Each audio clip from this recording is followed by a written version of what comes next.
जय श्री राम, जय हनुमान जी। अब हम शिव और पार्वती के विवाह की कथा सुनेंगे। जब कामदेव के भस्म होने का समाचार देवताओं को मिला, तब सभी देवता ब्रह्मा आदि वैकुंठ को चले। तब विष्णु और ब्रह्मा जी के साथ सारे देवता उस स्थान को गए जहाँ कृपा के धाम शिव जी विराजमान थे। तब उन लोगों ने पृथक पृथक शिव जी की स्तुति की, जिससे चंद्रशेखर शिव जी प्रसन्न हुए। इस प्रकार प्रसन्न होकर कृपा सागर श्री महादेव जी बोले, हे देवताओं, कहिए आप लोग यहाँ किस कारण से आए हैं। ब्रह्मा जी कहते हैं कि हे प्रभु, आप अंतर्यामी हैं, तो भी भक्तिवश आपसे विनती करता हूँ। हे शंकर जी, सब देवताओं के हृदय में ऐसा अधिक उत्साह है कि हे नाथ, वे आपका विवाह अपनी आंखों से देखना चाहते हैं। हे नाथ, जिस प्रकार यह उत्सव हम लोग नेत्र भर कर देखें, आप ऐसा ही कुछ उपाय कीजिए। आपने कामदेव को भस्म कर रति को वरदान दिया। हे दया सागर, यह तो आपने बहुत अच्छा किया। हे नाथ, प्रभु जनों का तो ऐसा सहज स्वभाव ही होता है कि पहले कष्ट देकर तब दया करते हैं। श्री पार्वती ने तपस्या की है, आप उनको अंगीकार कीजिए। ब्रह्मा जी की बात सुन और विष्णु जी की वाणी समझकर शिव जी ने सुखी होकर कहा कि ऐसा ही होगा। फिर तो देवताओं ने नगाड़े बजाकर पुष्प वृष्टि की और बोले, हे देवताओं के स्वामी, आपकी जय हो, जय हो। फिर तो अवसर जानकर सप्तऋषि आए, तो शीघ्र ही ब्रह्मा जी ने उनको हिमाचल के घर भेज दिया। वे पहले वहां गए जहां पार्वती जी थी और कपट से युक्त यह मीठे वचन बोले, हे पार्वती, उस समय तो तुमने नारद के उपदेश से हमारी बात नहीं सुनी, किंतु अब तो तुम्हारा प्रण झूठा हुआ, क्योंकि श्री महादेव जी ने तो काम को भस्म कर दिया। यह सुनकर पार्वती जी मुस्कुराकर बोली, हे विज्ञानी मुनियों, आप उचित ही कहते हैं। आपके विचार में तो अब श्री महादेव जी ने काम को भस्म कर दिया, परंतु अब तक तो वे बड़े विकारी थे।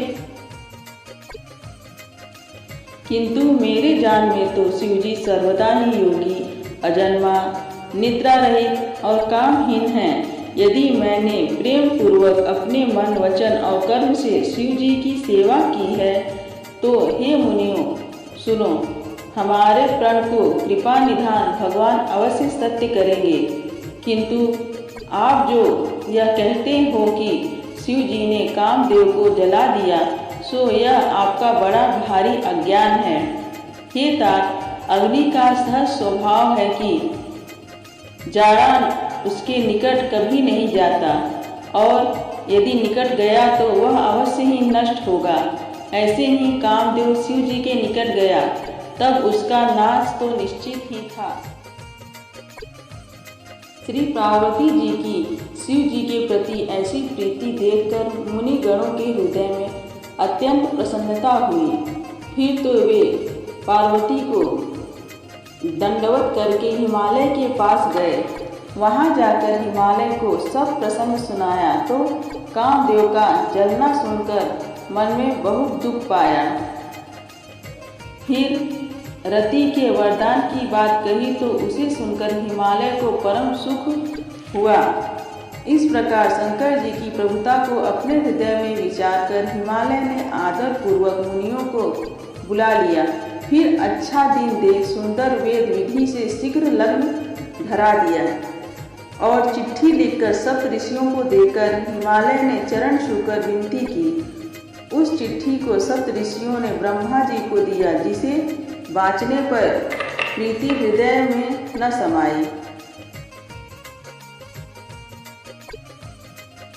तब लग्न बाँचकर ब्रह्मा जी ने सबको सुना दिया। उसे सुनकर मुनि और देवताओं के समुदाय को प्रसन्नता हुई। फिर तो देवताओं ने बाजे बजाकर आकाश से पुष्पों की वर्षा की और दसों दिशाओं में मांगलिक कलश सजा दिए।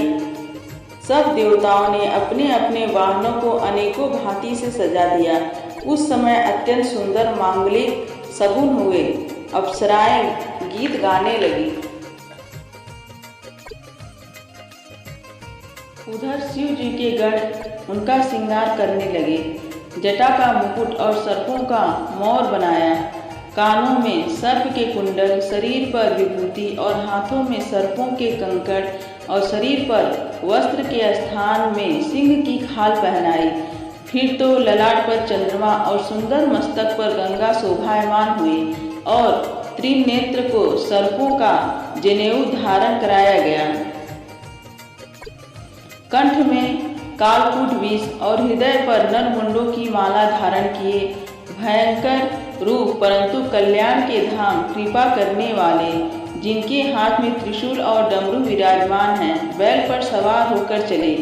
बाजे बजने लगे। शिव जी को देखकर देवताओं की स्त्रियां मुस्कुराने लगी कि संसार में वर योग्य दुल्हन नहीं है। ब्रह्मा विष्णु आदि देवता अपने अपने विमानों में बैठकर बारात में चले। इस प्रकार देवताओं का समाज तो सब प्रकार से अनुपम था, किंतु बारात योग्य दूल्हा नहीं था। तब विष्णु जी ने दिक्पालों को बुलाकर हंसकर ऐसा कहा कि सब लोग अपने अपने समाज सहित अलग अलग होकर चलिए, वर के योग्य बारात नहीं है। हे भाइयों, पराये नगर में जाकर क्या हंसी कराओगे? विष्णु जी के यह वचन सुनकर सब देवता मुस्कुराए और अपनी अपनी सेना के सहित अलग अलग हो गए। श्री महादेव जी मन ही मन में मुस्कुराए और कहे कि विष्णु जी के व्यंग अर्थात हंसी के वचन नहीं जाते। तब महादेव जी विष्णु के अत्यंत प्यारे वचन सुनकर अपने भृंगी नामक गण को भेजकर सब गणों को बुलवा लिए। श्री महादेव जी की आज्ञा पाते ही सब गण उनके पास चले आए और उन्होंने प्रभु के चरणों में सिर नवाया। उन्हें देखकर श्री महादेव जी हंसने लगे, क्योंकि उसमें अनेक प्रकार के वाहन और वेश वाले थे। किसी का तो मुख ही नहीं था, किसी का बड़ा विशाल मुख था, कोई बिना पैर का, और किसी के अनेक हाथ पांव थे। किसी के बहुत नेत्र हैं, किसी के नेत्र ही नहीं। कोई स्वस्थ है और कोई शरीर से अति दुबला पतला। कोई बड़ा मोटा ताजा है, किसी का शरीर पवित्र और किसी का अपवित्र है। सब गण विकराल मुंडों की माला पहने और उनके हाथों में ताजे लहू से भरे हुए खप्पर धरे हुए हैं। उनके वेश अपार हैं, जिन्हें कोई गिन नहीं सकता, और बहुत प्रेत पिशाच व योगिनियां भी उनके साथ में हैं। इनके भूत बड़े लहरी हैं, नाचते और गीत गाते हैं, बड़े विपरीत और विकराल दिखते और अनेक प्रकार के विचित्र वचन बोलते हैं।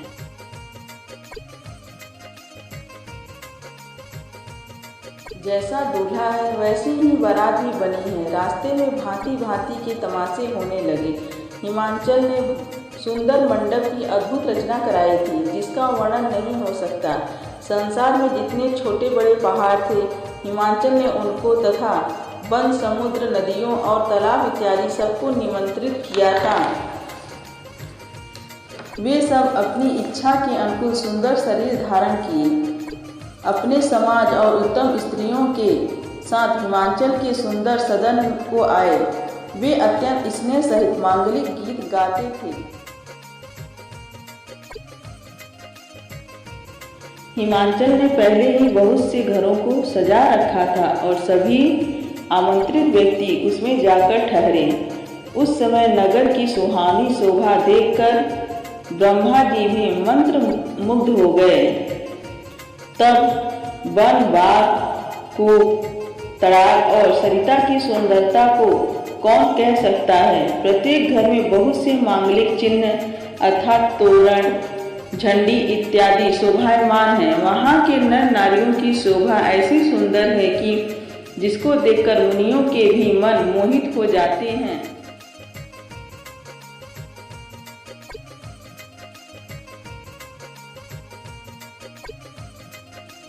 जहाँ जगत की माता पार्वती जी ने आकर अवतार लिया है, उस पुरी की शोभा का वर्णन कैसे किया जाए। वहाँ रिद्धि सिद्धि सारी संपदाएं नित्य नवीन रूप में आकर प्रकट हुआ करती थीं। जब नगर के निकट बारात आ गई तब नगर में बड़ी खलबली मच गई। पुर के सभी लोग अपने अपने वाहनों को नाना प्रकार से सजाकर आगवानी लेने चले। तब देवताओं की सेना और उसमें श्री हरि भगवान को देखकर सब लोग बहुत ही प्रसन्न हुए, किंतु जब श्री महादेव जी का समाज देखने लगे तो सबके वाहन घबराकर भाग चले। उसमें से जो सयाने पुरुष थे वे तो धीरज धारण करके ठहरे रहे, किंतु जो बालक थे वे तो अपने अपने प्राण लेकर भाग चले। जब घर पहुँचे और उनके माता पिता पूछने लगे तो डर के मारे कांपते हुए यह वचन बोले, क्या कहें, कुछ बात कही नहीं जाती। यह यम की सेना है अथवा बारात है। बावला वर तो बैल के ऊपर सवार है और नर कपाल के गहने धारण किए, समस्त शरीर में भस्म रमाए, सर्प और नर कपालों का आभूषण धारण किए, नग्न रूप में जटा धारण किए और भयंकर है। उसके साथ भूत, प्रेत, पिशाच, योगिनी और विकट मुंह वाले राक्षस हैं। जो इस बारात को देखकर जीता जागता रह गया तो सत्य जानो कि उसका बड़ा भारी पुण्य उदय हुआ है और वे ही उमा का विवाह देख सकेंगे। इस प्रकार की बात बालकों ने घर में कही। तब बालकों के माता पिता श्री महादेव जी के समाज को समझ हंसने लगे और उन्होंने अनेक भांति से बालकों को समझाया, बुलाकर कहा कि निर्भय हो जाओ, इसमें डरने की कोई बात नहीं है। अगवानी करके लोग बारात को लिवा लाए और सबको सुंदर जनवासा दिया। हिमालय की स्त्री मैना सुंदर आरती सजाकर साथ में स्त्रियों को लेकर सुंदर मांगलिक गीत गाने लगे। वे हाथ में स्वर्ण का थाल सजाकर सुंदर हाथ में ले प्रसन्न हो श्री महादेव जी की आरती करने लगे। किंतु जब शिव जी को विकट वेश में देखा तो उन स्त्रियों को बड़ा भय हुआ। वे भागकर अधिक डर के मारे घर में जा बैठी और श्री महादेव जी उस स्थान में गए जहाँ जनवासा था। मैना को हृदय में बड़ा दुख हुआ। तब उन्होंने पार्वती को बुला लिया और अत्यंत स्नेहपूर्वक गोद में बैठाकर अपने नील कमलवत नेत्रों में आंसू भरकर बोली, जिस ब्रह्मा ने तुमको ऐसा रूप दिया उसने वर को मूर्ख और बावला कैसे बना दिया। भला जिस विधाता ने तुमको ऐसी सुंदरता दी उसने वर को बावला कैसे कर दिया। जो फल कल वृक्ष में लगना चाहिए था उसे बरबस बबूल में लगा दिया। अब मैं तुम्हारे साथ पर्वत से गिर पड़ूं या अग्नि में जल मरूं अथवा समुद्र में जाकर कूद पड़ूं और घर चाहे उजड़े चाहे अपयश हो जाए, किंतु मैं संसार में जीते जी ऐसा विवाह न करूंगी। इस प्रकार पार्वती की माता को दुखी देखकर जितनी स्त्रियां थीं सब दुखी हुई। फिर कन्या की स्नेह को समझकर रोती बिलखती हुई मैना कहने लगी, मैंने नारद का क्या बिगाड़ा था कि जिसने मेरे बसे हुए घर को उजाड़ दिया और जिन्होंने पार्वती को ऐसा उपदेश दिया कि इसने बावले वर के लिए तपस्या की। सत्य ही उनको मोह ममता नहीं है, न डर है न भार्या है, सर्वदा उदासीन है। उन पराये घर घालक को न लाज है न डर है। कहा है वंध्या स्त्री प्रसव की पीड़ा को क्या जानेगी। तब माता को व्याकुल देख पार्वती जी ज्ञान युक्त मीठी वाणी में बोली, हे माता जी, आप ऐसा विचार मत करो।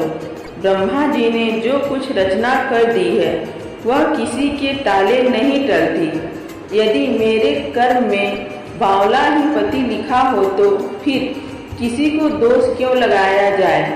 क्या तुम विधाता के अंक मिटा सकती हो, इससे अपने पर व्यर्थ का कलंक मत लो।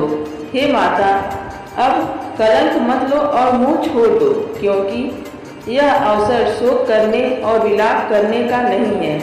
जो दुख सुख हमारे ललाट में लिखा है वह जहाँ भी हम जाएंगे वहीं पाएंगे।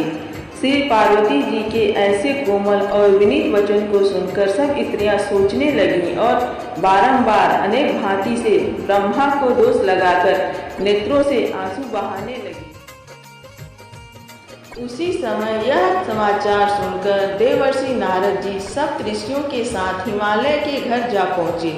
तब नारद जी ने सबको समझाकर पार्वती जी के पूर्व जन्म की कथा का प्रसंग सुना दिया और कहा, हे मैना, तुम हमारी सच्ची वाणी सुनो।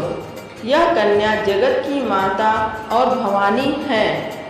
यह अजन्मा, अनादि शक्ति, नाश रहित और सर्वदा श्री महादेव जी के अर्धांग में निवास करने वाली हैं। यह संसार को उत्पन्न करने वाली, पालन करने वाली और संहार करने वाली हैं और जब भी इच्छा करती हैं तभी नर लीला करने को शरीर धारण करती हैं। यह पहले राजा दक्ष के घर में सती नाम से सुंदर शरीर धारण कर उत्पन्न हो चुकी हैं और वहाँ भी सती नाम से श्री महादेव जी को ही ब्याही गई थी। यह कथा सारे संसार में प्रसिद्ध है। एक बार श्री महादेव जी के साथ आते हुए इन्होंने रघुकुल कमल दिवाकर भगवान श्री रामचंद्र जी को देखा था।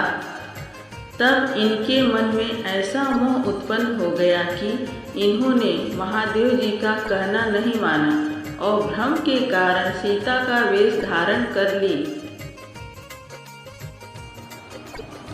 तब सती जी ने जो सीता जी का रूप धारण किया, उस अपराध से श्री महादेव जी ने उन्हें त्याग दिया। तब पति के वियोग से अपने पिता दक्ष के यज्ञ में जाकर योगाग्नि में जलकर भस्म हो गए। अब उन्होंने तुम्हारे घर जन्म लेकर अपने पति के लिए कठिन तपस्या की है। ऐसा जानकर तुम समस्त संदेह को त्याग दो, क्योंकि पार्वती जी सर्वदा से ही महादेव जी को प्यारी हैं। तब नारद जी का वचन सुनकर सबका शोक मिट गया और क्षण भर में ही यह संवाद समस्त नगरवासियों के घर घर में फैल गया। उस समय मैना और हिमालय को ऐसा आनंद हुआ कि वह बार बार श्री पार्वती जी के चरणों की वंदना करने लगे। स्त्री, पुरुष, बालक, युवक और वृद्ध, नगर के सभी लोग बहुत आनंदित हो गए। फिर तो नगर में मांगलिक गीत होने लगे। सब लोग अपने यहाँ स्वर्ण के कलश सजा दिए। पाक शास्त्र के अनुसार अनेक प्रकार के व्यंजन तैयार हुए कि जैसा कुछ व्यवहार था। जिस घर में जगत की माता भवानी श्री पार्वती जी निवास करती हैं, उसका कहना ही क्या। तत्पश्चात हिमालय ने समस्त बारातियों को ब्रह्मा, विष्णु, देवता आदि सभी को बुलाकर भोजन कराने के लिए बैठाया और भोजन परोसने लगे। स्त्रियां झुंड बनाकर देवताओं को भोजन करते देख मीठी वाणी में गालियां देने लगी। इस प्रकार स्त्रियां मधुर स्वर में गाली देने और हंसी के वचन सुनाने लगी। देवतागण बहुत देर करके भोजन करने लगे, जिनकी विनोद से सभी को सुख प्राप्त होने लगा। भोजन में जो आनंद बढ़ा वह करोड़ों मुखों से भी कहा नहीं जा सकता। फिर पान दिया गया और जिनका जहाँ वास स्थान था वह वहाँ को चले गए। फिर मुनियों ने आकर हेमवंत को लग्न का मुहूर्त सुनाया। तब विवाह का समय देखकर समस्त देवताओं को बुलवाया गया। इस प्रकार सब देवताओं को आदर पूर्वक बुलाकर सबको यथा योग्य आसन दिया गया और वेद विधा अनुसार वेदी को सजाया गया। सुंदर स्त्रियां सुमंगल गीत गाने लगी। तब एक अत्यंत मनोहर सिंहासन, जिसका वर्णन नहीं हो सकता और जिसको स्वयं ब्रह्मा जी ने बनाया था, उस पर भगवान श्री महादेव जी ब्राह्मणों को सिर नवाकर और हृदय में अपने प्रभु स्वामी श्री रामचंद्र जी की प्रभुता का स्मरण कर बैठ गए। फिर मुनियों ने श्री पार्वती जी को बुलाया तो उनका श्रृंगार करके सखियां लिवा लाई। उनके रूप को देखकर सारे देवता मोहित हो गए। जगत में ऐसा कौन कवि है जो उनकी शोभा का वर्णन कर सके। उन जगदम्बिका को श्री महादेव जी की पत्नी और संसार की माता जानकर देवताओं ने मन ही मन में प्रणाम किया, क्योंकि वे भवानी पार्वती जी सुंदरता की मर्यादा हैं, जिनकी शोभा करोड़ों मुख से भी वर्णन नहीं की जा सकती। जब करोड़ों मुख होने पर भी जगत जननी की महती शोभा का वर्णन नहीं हो सकता, तब श्री तुलसीदास जी कहते हैं कि मैं मंद बुद्धि वाला कैसे वर्णन कर सकता हूँ।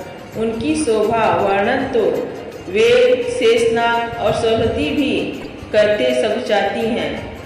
जब शोभा की खानी माता भवानी उस मंडप के बीच में पहुंची जहां श्री महादेव जी विराजमान थे, तब संकोच के वश वे अपने पति के चरणारविंदों को नहीं देख सकती थी, किंतु उनका मन रूपी भ्रमर वहीं लगा हुआ था।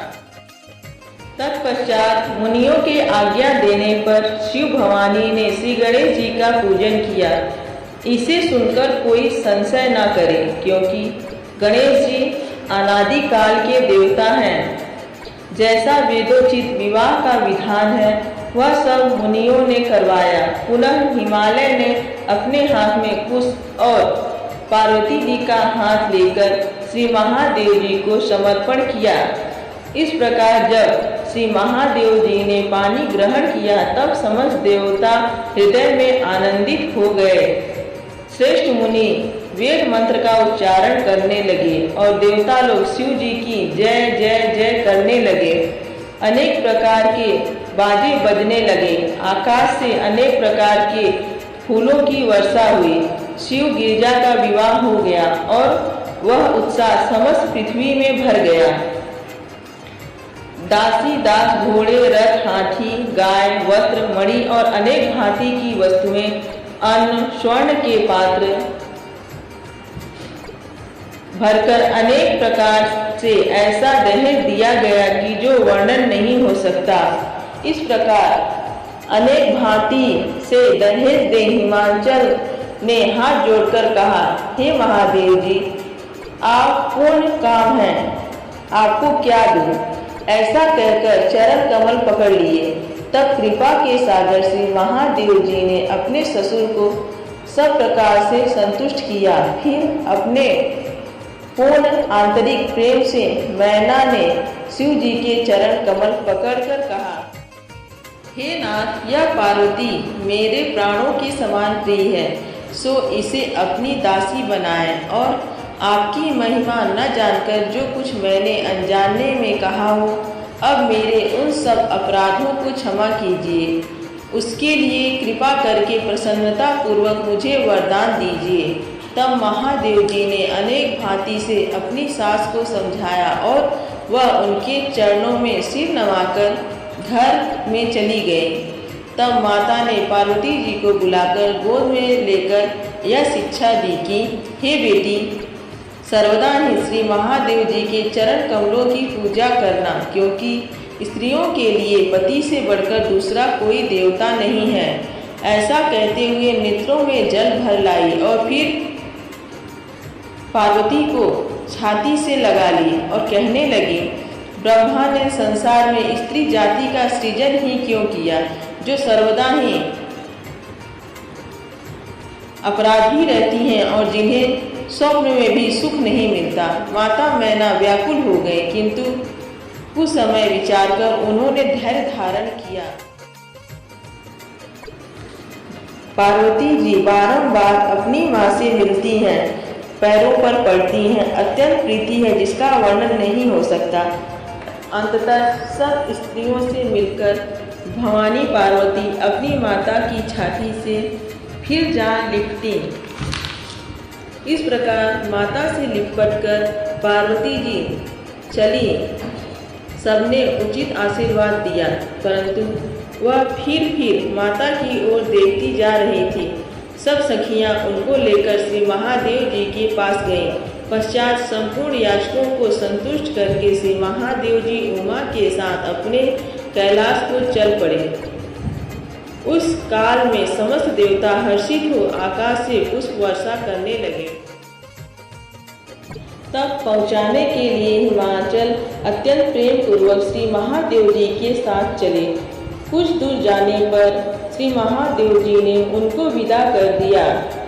हिमाचल तुरंत घर लौट आए। फिर उन्होंने समस्त पहाड़ों नदियों को बुला लिया और उनको आदर दान विनय और बहुत सा सम्मान देकर विदा कर दिया। इधर जब भगवान शंकर जी कैलाश में आए तब समस्त देवतागण अपने अपने लोकों को चले गए। शिव जी संसार के माता पिता हैं, इससे उनका श्रृंगार नहीं कहा।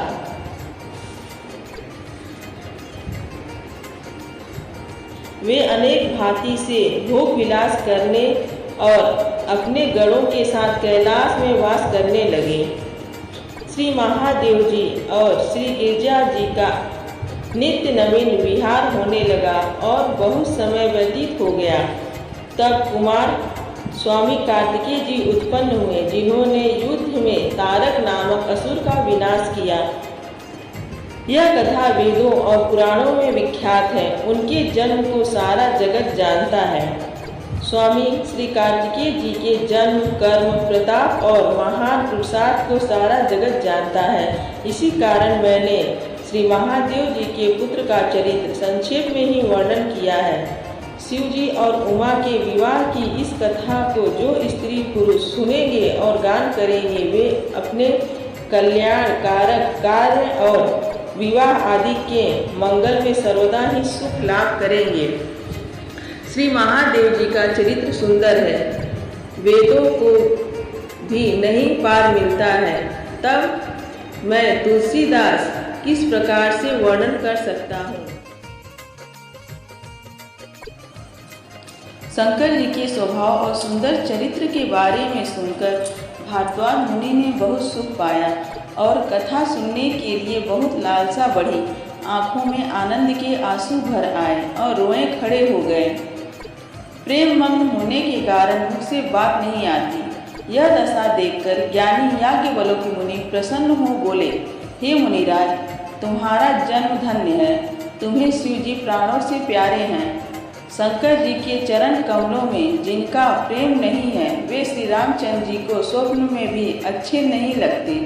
श्री महादेव जी के चरणों में निष्कंटक प्रेम हो, यही राम भक्त का लक्षण है। शिव जी के समान रघुनाथ जी की भक्ति करने वाला और कौन है, जिन्होंने बिना पाप के ही सती ऐसी पतिव्रता को छोड़ दिया। शिव जी ने प्रण करके राम भक्ति को दृढ़ कर दिया। तो हे भाइयों, रामचंद्र जी को शिव जी के समान कौन प्यारा हो सकता है। हे भारद्वाज, पहले मैंने श्री शिव जी के चरित्र का वर्णन किया है, जिससे आपका मन जान लिया कि आप समस्त विकारों से रहित भगवान श्री रामचंद्र जी के पवित्र सेवक हैं। इस प्रकार मैंने आपके गुणशील को जान लिया। अब राम जी की लीला का वर्णन करता हूँ। जय श्री राम, जय हनुमान जी।